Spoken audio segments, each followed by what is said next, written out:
Hey everybody, and welcome back to BK's Bullets. Today we're talking about Y the Last Man, Volume 5. This is Ring of Truth.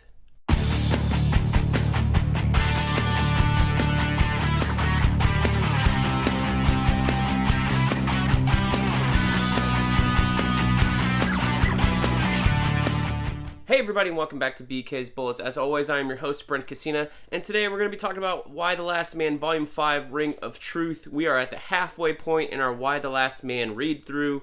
There's some great stuff in here, but before we get into the review, let me ask you to please do one thing. Please subscribe. Helps me out, helps the channel grow, lets you know when I drop new videos, all that good stuff. Hit that like button. Now, Ring of Truth. Finally, we get some answers. Not all the answers, but I feel like this was a good place to put the answers in the halfway point of the series, right? This is Volume 5. There's 10 volumes total. This collects issues 24 through 31. I'm getting it mixed up. 24 through 31 of Y the Last Man. So this is also part of, I believe it's Book 2, the beginning of Book 2 of the newer collected editions. And you know, a couple videos ago, I was like, I'm not going to upgrade. I'm just going to reread these. And then I'm opening this up right before the video to skim through it. And look what happens. Like, I turn to the first page. And then, like, there's this giant crack in the table of contents here where the glue is separated from the binding on the rest of the book. And I'm like, oh, damn it. You're trying to make me spend money. I'm rereading this. So, not going to do it. I'm not going to do it. I'm just going to put this away. Since I've read it again, I will put it away. It will stay on the shelf for another couple of years until I break it out. And at that point, we will have to reevaluate to see if these books hold up that long. I mean, this book is... I think these are all like... I mean, it doesn't matter if they're first printings or whatever, but these are all from the early 2000s.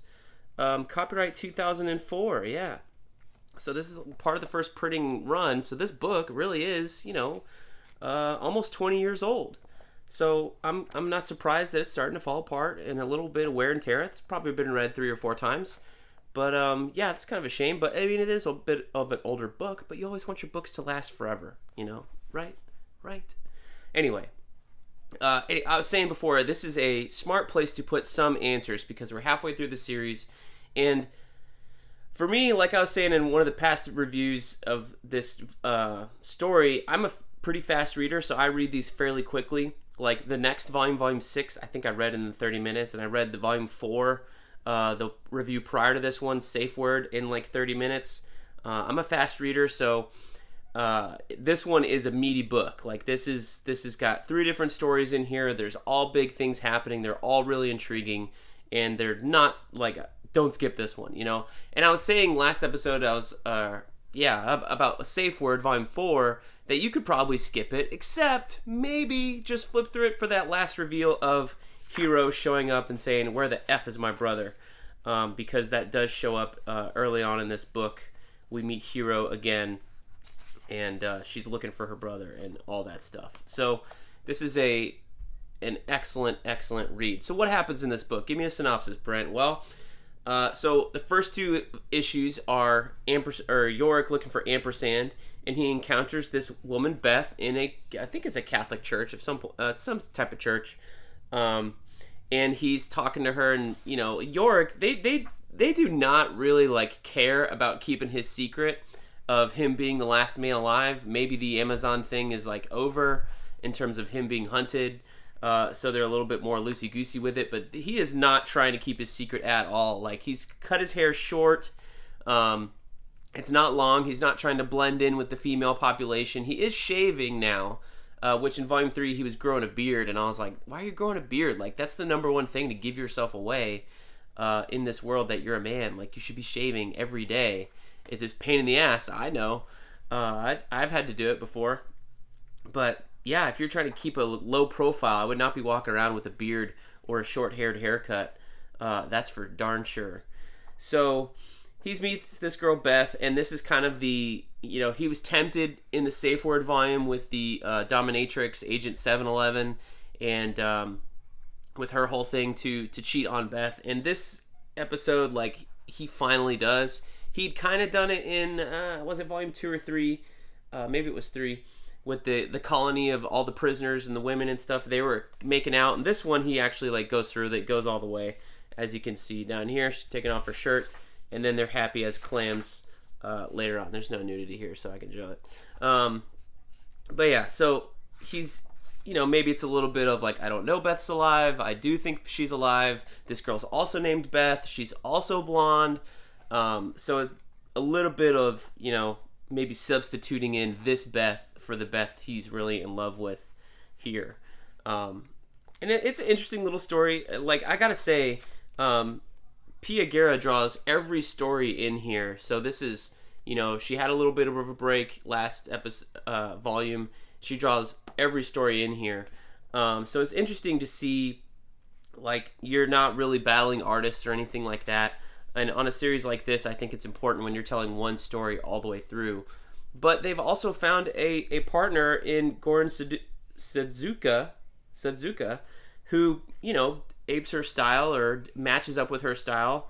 And they have the same inker ink everything. And Jose Marzan Jr., does a phenomenal job of making everything look consistent between the two pencilers, even though in here it's all one penciler. So you're really seeing, like, she's stretching her legs here, making a big run in terms of cranking out these things. Like, these were coming out monthly at the time, and that's a whole lot of work to do, 7 issues in a row, or whatever this ends up being, 6-7 issues in a row without any breaks. That's a long time period to be at the drawing table. So props to her. I always want to shout out artists when they do stuff like this, because it's a commitment, and this is a long period of her life. She did the entire series, not every issue, but she never, she's the co-creator of the series, didn't leave it until the series was over, and she does a phenomenal job. So really the last story, there's a story in here about Hero. We catch back up with Hero, Yorick's sister, and see where she's been her whole life, and kind of get the impression of, the trials and tribulations she's had to go through. Apparently her grandfather, probably messed with her a little bit when she was a little girl, and that's a traumatizing thing. So there's some trauma there. Seems like her family never really realized it, or she didn't tell them. So there's some hidden secrets here.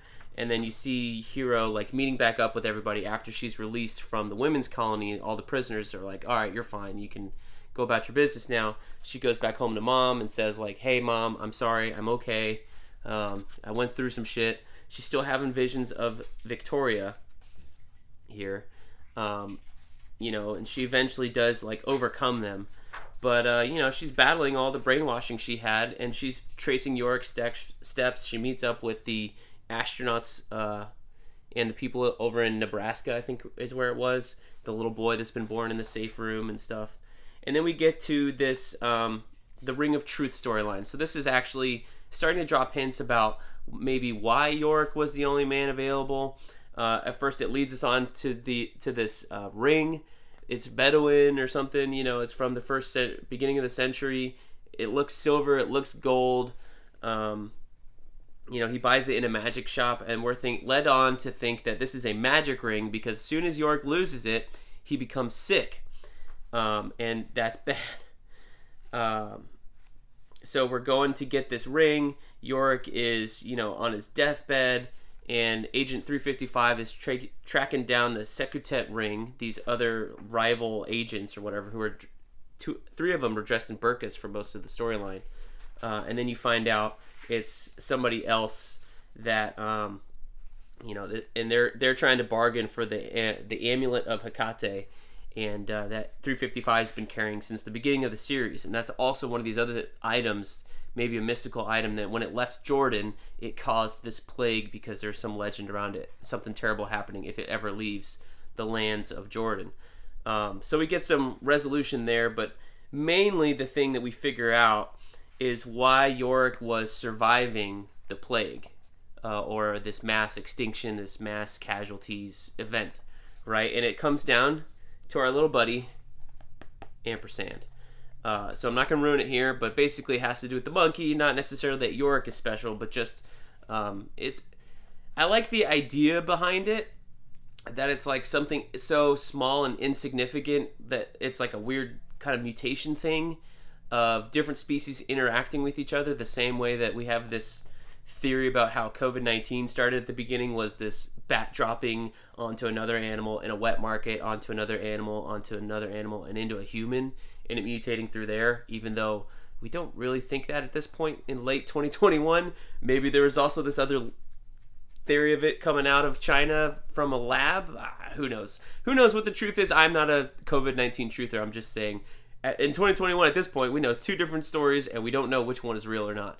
But in Why the Last Man, the way that that's working is it is the weird kind of sciencey origin in terms of why he's still alive, rather than like a mystical thing with the ring and all that stuff. And it's, Dr. Mann is talking at the end, like, isn't it kind of elegant that, it's more science and it's all these weird little idiosyncrasies than it is like some weird magical power or weird genetic mutation from you, Yorick? And he's like all upset, like, just, oh, I thought I was special, and it turns out he's not special at all. It has to do with him and the monkey, ampersand. So I think that was kind of cool, and it's good to get some answers halfway through, because I think if we'd gotten no answers as to why he was still alive, it would have been a little bit dragging, like, where's this going? What's the point here?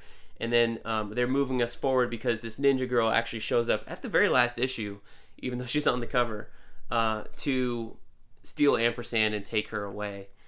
So that's where we follow them into the next volume. So I really like this volume. I think this was an excellent read. Not only do you get this interesting story in the first one, the first two parts with Yorick and Beth, and that whole thing of, her story and how she was like an airline flight attendant, crash landed this plane and somehow survived, to the Amazons attacking and them having a relationship. Then you get this flashback with Hero and all the stuff she's been through, into finally getting some answers about the Secutet ring, the Culper ring, why Yorick and ampersand are still alive, all that good stuff. So this is an excellent volume. Definitely, if you've read through volume 3 and you got through volume 4 and you're like, where's this going? I don't really know. If you're not liking it, read number 5. This is an excellent story.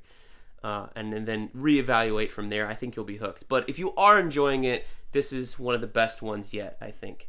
I definitely think so. I love this series, and I love most of these volumes, but definitely I thought Safe Word was a little bit weak in terms of overall plot movement. This one definitely makes up for that in a big way. So Ring of Truth, I loved it. I think you should like it too. Let me know down below in the comments what you think about this volume, and we'll see you guys next time in the Funny Pages.